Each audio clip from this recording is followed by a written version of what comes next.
My channel the chemistry unspoken. आज से हमने जो है वो क्लास 9th का न्यू सिलेबस जो है वो स्टार्ट करना है। तो हमारा जो चैप्टर 1 है उसका नेम है states of matter and phase changes. तो अब हमने चैप्टर 1 से जो है वो स्टार्ट करना है। तो हमारे पास जो ये वाला चैप्टर है इसमें बेसिकली आपको केमिस्ट्री का इंट्रोडक्शन सबसे पहले तो दिया जाएगा।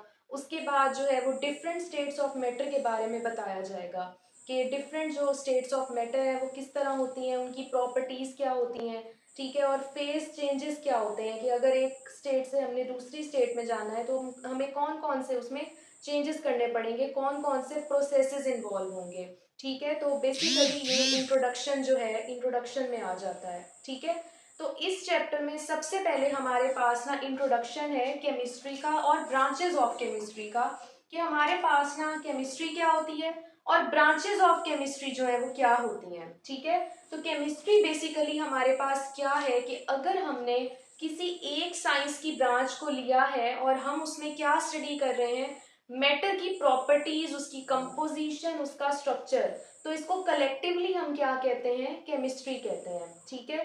तो हमारे पास इधर क्या आ जाता है, the branch of science that deals with structure, properties and composition of substances, ठीक है। हमारे पास सब्सटेंसेस कौन कौन से हैं, सब्सटेंसेस हमारे पास जो है वो मैटर के अंदर ही आ जाते हैं ना, बेसिकली सॉलिड, लिक्विड, गैस, जितने भी हमारे पास जो हमारी इन्वायरमेंट है उसके अंदर हमारे पास सॉलिड, लिक्विड, गैस से ही हर चीज बनी हुई है। तो जितने भी सब्सटेंसेस हैं वो इन तीनों स्टेट्स में ही आ जाएंगे। तो हम इस पूरी जो है इन तीन कैटेगरीज को किस में लेते हैं, मैटर में लेते हैं, ठीक है। हम इसको कलेक्टिवली क्या कहते हैं, मैटर, कि हमारा जो एटमॉस्फेयर में मैटर प्रेजेंट है, ठीक है, उसकी अगर हमने प्रॉपर्टीज, स्ट्रक्चर या कंपोजिशन को स्टडी करना है तो हम किस ब्रांच में जाएंगे, केमिस्ट्री में जाएंगे, ठीक है। तो ये हमारे पास केमिस्ट्री का थोड़ा सा इंट्रोडक्शन है, डेफिनेशन भी आप कह सकते हैं कि हमारे पास जो है केमिस्ट्री ब्रांच ऑफ साइंस होती है ऐसी जिसमें हम सब्सटेंसेस या मैटर, ठीक है, सब्सटेंसेस की जगह आप मैटर भी लिख सकते हैं, सब्सटेंसेस या मैटर की प्रॉपर्टीज, कंपोजिशन और स्ट्रक्चर को डिस्कस करते हैं, ठीक है। तो ये हमारे पास केमिस्ट्री का इंट्रोडक्शन है। नेक्स्ट हमारे पास आ जाती है ब्रांचेस ऑफ केमिस्ट्री। अब हमारे पास जो केमिस्ट्री है वो बहुत ज्यादा एक वाइड फील्ड है, ठीक है। इसके अंदर हम हर तरह की स्टडी जो है वो कर सकते हैं। तो केमिस्ट्री की जो ब्रांचेस है ना उनको डिफरेंट कैटेगरीज में डिवाइड किया गया है, ठीक है। तो फर्स्ट हमारे पास आ जाती है फिजिकल केमिस्ट्री।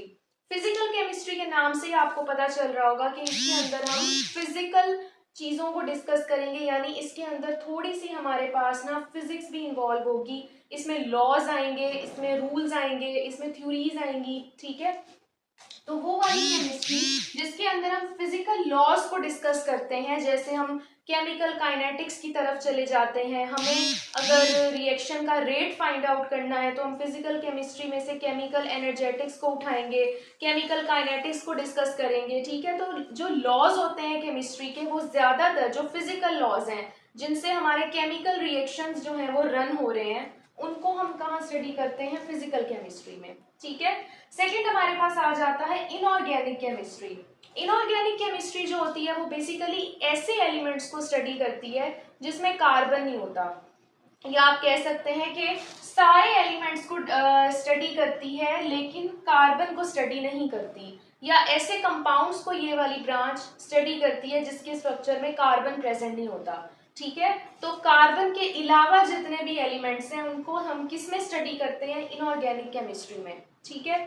उसके बाद ऑर्गेनिक केमिस्ट्री में हम सारे एलिमेंट्स को छोड़ देते हैं, सिर्फ हम कार्बन वाले एलिमेंट को लेते हैं और उसको स्टडी करते हैं जिन कंपाउंड्स में मेन जो हमारा एलिमेंट है वो कार्बन होगा, ठीक है। तो ऑर्गेनिक केमिस्ट्री में बेसिकली हम कार्बन एलिमेंट को स्टडी करते हैं और ऐसे कंपाउंड्स को स्टडी करते हैं जिनमें मेन कंपोनेंट कार्बन हो, ठीक है।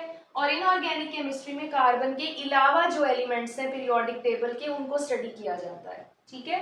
नेक्स्ट हमारे पास है इन्वायरमेंटल केमिस्ट्री। इन्वायरमेंटल केमिस्ट्री के नेम से ही आपको पता चल रहा होगा कि इसमें हम इन्वायरमेंट को स्टडी करते हैं, इन्वायरमेंट के अंदर क्या क्या चेंजेस आ रही हैं, कौन कौन से केमिकल रिएक्शंस हो रहे हैं, इन्वायरमेंट की कौन कौन सी लेयर्स हैं, कैटेगरीज हैं, एटमॉस्फेयर की कौन सी कैटेगरीज हैं, तो इसको हम इन्वायरमेंटल केमिस्ट्री में स्टडी करते हैं। पोल्यूशन को भी इन्वायरमेंटल केमिस्ट्री में स्टडी किया जाता है। नेक्स्ट हमारे पास है एनालिटिकल केमिस्ट्री।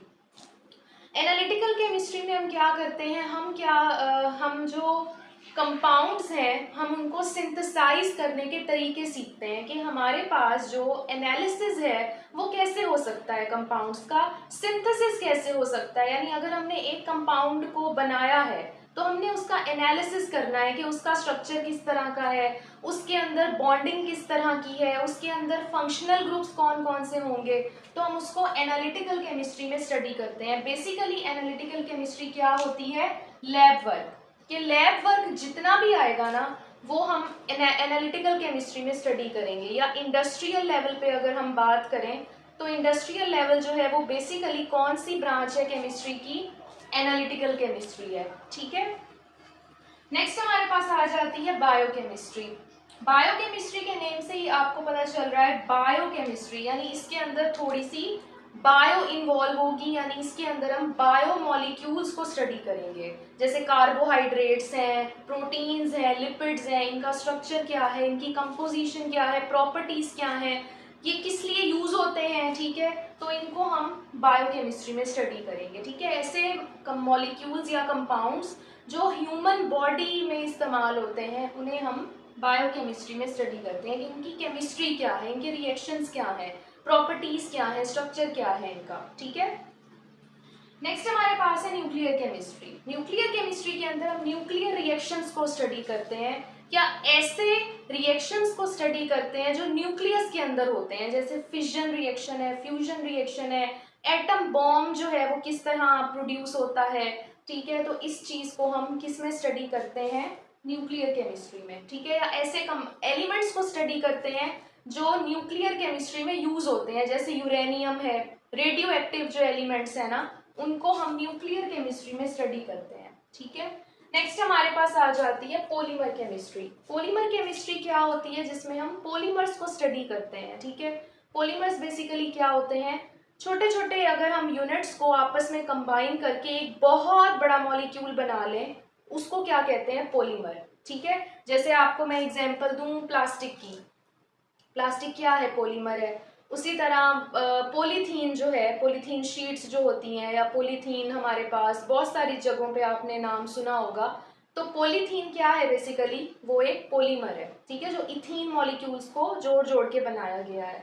तो हम पॉलीमर्स की स्टडी किसमें करते हैं, पॉलीमर केमिस्ट्री में। ठीक है, उसी तरह जियो केमिस्ट्री में हम किसकी स्टडी करते हैं, जियो यानी कि अर्थ की स्टडी करते हैं। ठीक है, मेडिसिनल केमिस्ट्री में हम किसकी स्टडी करते हैं, मेडिसिन्स और ड्रग्स के सिंथेसिस को। कि अगर हमने मेडिसिन्स बनानी है या ड्रग्स बनानी है तो मेडिसिनल केमिस्ट्री जो है वो इसलिए होती है।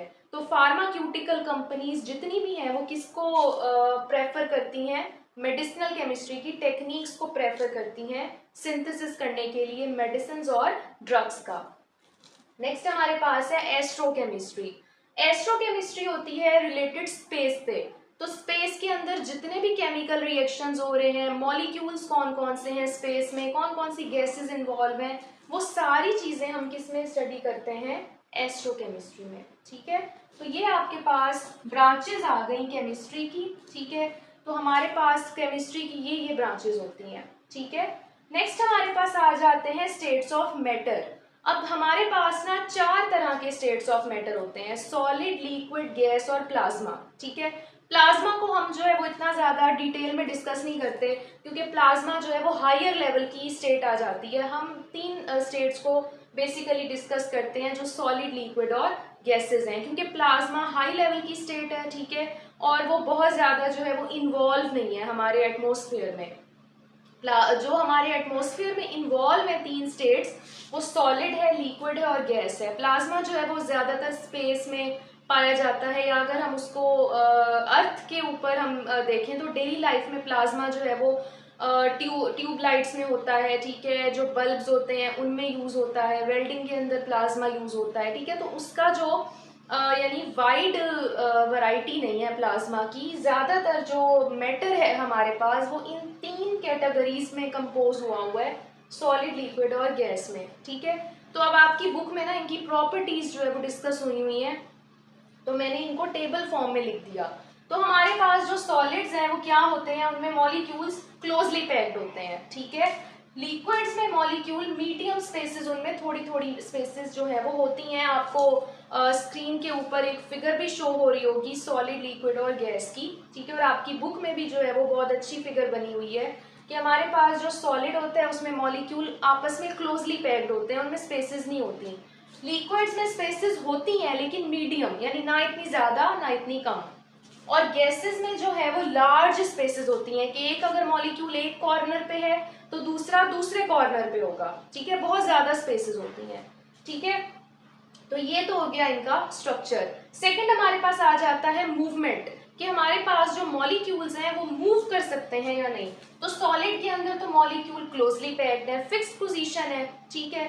तो हमारे पास इधर मॉलिक्यूल या एटम भी हम कह सकते हैं, वो क्या करते हैं, कैन नॉट मूव, वो मूव ही नहीं कर पाते, वो एक फिक्स्ड पोजीशन पे होते हैं। लिक्विड्स में क्या होता है, मूव कर सकते हैं क्योंकि थोड़ी सी स्पेसेस बीच में है।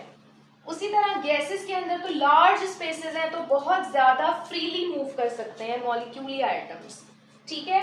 नेक्स्ट हमारे पास आ जाता है डेंसिटी। सॉलिड्स में क्लोजली पैक्ड स्ट्रक्चर है तो इसकी डेंसिटी भी हाई होगी, ठीक है। लिक्विड में थोड़ा सा जो है वो स्ट्रक्चर, यानी इतना ना इतना क्लोजली पैक्ड है, ना इतनी स्पेसेस हैं, तो उसकी डेंसिटी सॉलिड के मुकाबले में थोड़ी सी कम होती है, यानी बीच में है लिक्विड। उसके बाद जो गैसेस हैं उनमें तो है ही बहुत ज़्यादा स्पेसेस, तो उसकी डेंसिटी बहुत ज़्यादा कम है, यानी लिक्विड के मुकाबले में भी गैसेस की डेंसिटी बहुत लो है, तो ये वेरी लो डेंसिटी आएगा, ठीक है। नेक्स्ट हमारे पास है स्ट्रॉन्ग फोर्सेस। अब जो हमारे पास सॉलिड के एटम्स या मॉलिक्यूल्स हैं वो आपस में क्लोजली पैक्ड हैं, तो इसका मतलब उनमें इंटरमॉलिक्यूलर फोर्सेस ऑफ अट्रैक्शन काफी ज्यादा स्ट्रॉन्ग हैं, तो इधर स्ट्रॉन्ग फोर्सेस आएगा। लिक्विड के अंदर थोड़ी सी बीच में स्पेसेस हैं मॉलिक्यूल्स या एटम्स में, तो इनमें सॉलिड के मुकाबले में वीक फोर्सेस हैं, ठीक है। गैसेस के अंदर बिल्कुल ही स्पेसेस जो हैं वो बहुत ज़्यादा हैं और यानी बीच में क्लोजली पैक्ड तो स्ट्रक्चर है ही नहीं, तो इसमें वेरी वीक फोर्सेस हैं, ठीक है। ना होने के बराबर जो है वो इंटरमॉलिक्यूलर फोर्सेस होती हैं, ठीक है। तो ये हमारे पास कुछ प्रॉपर्टीज हैं सॉलिड, लिक्विड और गैसेस की। आपकी बुक में जो है वो प्लाज्मा को भी थोड़ा सा डिस्कस किया गया है कि plasma fourth state of matter है। उसको जो है वो ज़्यादातर हम स्पेस में देखते हैं, सन के अंदर जो है वो प्लाज्मा के मॉलिक्यूल्स इन्वॉल्व हैं, ठीक है। तो प्लाज्मा बेसिकली क्या होता है, एक मिक्सचर होता है आयंस का, एटम्स का, फ्री रेडिकल्स का, ठीक है। तो एक मिक्सचर है वो बहुत सारी स्पीशीज का, ठीक है। उस मिक्सचर को क्या कहते हैं, प्लाज्मा। और वो सन में प्रेजेंट है, ट्यूबलाइट्स के अंदर यूज होता है, बल्ब्स में यूज होता है, वेल्डिंग में यूज होता है, ठीक है। तो ये बहुत सारे प्लाज्मा की थोड़ी थोड़ी एग्जाम्पल्स हैं। उसके बाद लास्ट आपका जो बुक का पैराग्राफ है उसमें लिक्विड क्रिस्टल के बारे में बताया गया है। तो लिक्विड क्रिस्टल ऐसे सब्सटेंसेस होते हैं जो क्रिस्टल फॉर्म में भी आ जाते हैं और लिक्विड फॉर्म में भी होते हैं, यानी लिक्विड की फॉर्म का क्रिस्टल होता है, ठीक है। इसको ज़्यादातर हम अल्ट्रासाउंड मशीन्स जो है ना उनके साथ यूज़ करते हैं कि क्योंकि ये इनके अंदर एक प्रॉपर्टी होती है कि ये ग्लो करते हैं, ठीक है। जिस चीज़ पे भी लगाए जाते हैं तो ये ग्लो करते हैं, तो अल्ट्रासाउंड जो स्पेशलिस्ट हैं वो ज़्यादातर लिक्विड क्रिस्टल्स को यूज़ करते हैं, ठीक है। तो आपके पास ये थोड़ा सा इंट्रोडक्शन था आपके चैप्टर 1 का। नेक्स्ट जो वीडियो होगी उसमें हम बेसिक डेफिनेशंस की तरफ जाएंगे। एलिमेंट, कंपाउंड और मिक्सचर का डिफरेंस आ जाता है सबसे पहले, ठीक है। तो उसको हम डिस्कस करेंगे। तो वीडियो अच्छी लगी तो लाइक शेयर सब्सक्राइब ज़रूर करें मेरे चैनल को और वीडियोस को, और कमेंट्स में भी मुझे लाजमी बताएं कि आपको वीडियोस कैसी लगती हैं। और अपना ख्याल रखें, तब तक के लिए अल्लाह हाफिज़।